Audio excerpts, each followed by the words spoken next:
হলো? চুপ করে আছো কেন? জামাই কি দিল? হ্যাঁ, দেখি দেখি। তোমার প্রিয় জামাই যেখানে তুমি খুব যত্ন পেয়েছো, তা সেই জামাই যত্ন করে তার শাশুড়ি মাকে কি উপহার দিল একবার দেখি।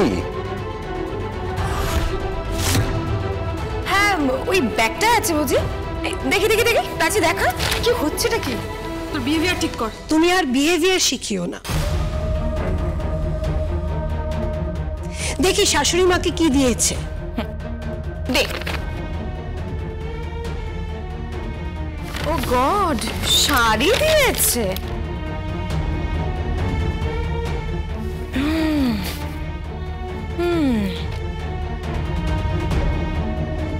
কত দাম হবে এই শাড়িগুলোর জেঠু, কি মনে হয়? আমার তো মনে হয় বড়জোর 1000-1200 টাকা মতন দাম হবে।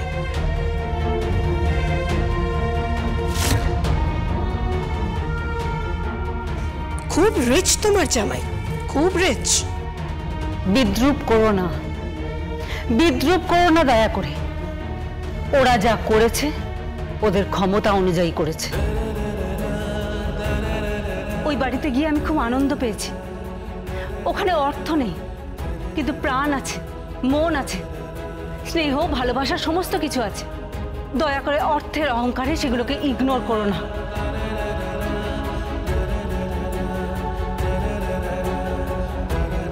হাত জোর করে বলছি যে বাচ্চা দুটোকে বাঁচতে দাও। শুনলাম সামার ভ্যাকেশনের পর নাকি ওদেরকে টিসি দিয়ে দেওয়া হবে। তুমি ওদের দাদু হও, তোমার এটা দায়িত্ব যাতে এটা না ঘটে। হাত জোর করে বলছি তোমাকে, হাত জোর করে বলছি। তা কি আদায় করলো তোমার ওই শিবপ্রসাদ গাঙ্গুলি, তোমার জামাই?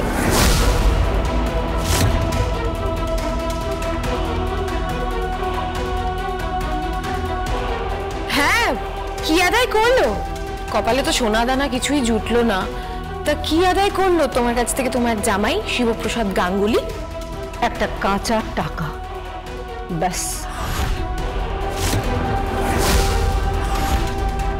একটা কথা বলবো আয়ুষী, তুমি ওদের কাছ থেকে শিখে এসো। অ্যাকচুয়ালি জীবনে কিছু না থাকার পরেও সুখ দিয়ে, শান্তি দিয়ে কিভাবে জীবনটাকে ভরিয়ে নেওয়া যায়।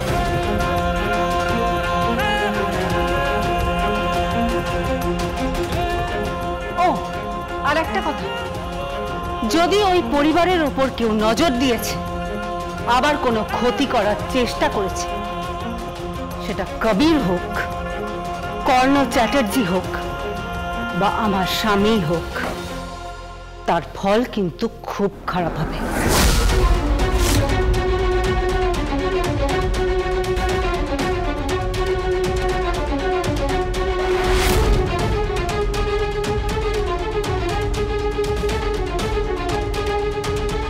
দীপালি, দীপালি,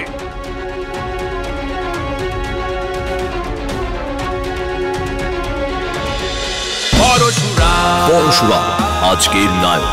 সোম থেকে রবি প্রতিদিন রাত 8টায় স্টার জলসায় ও জিও হটস্টারে।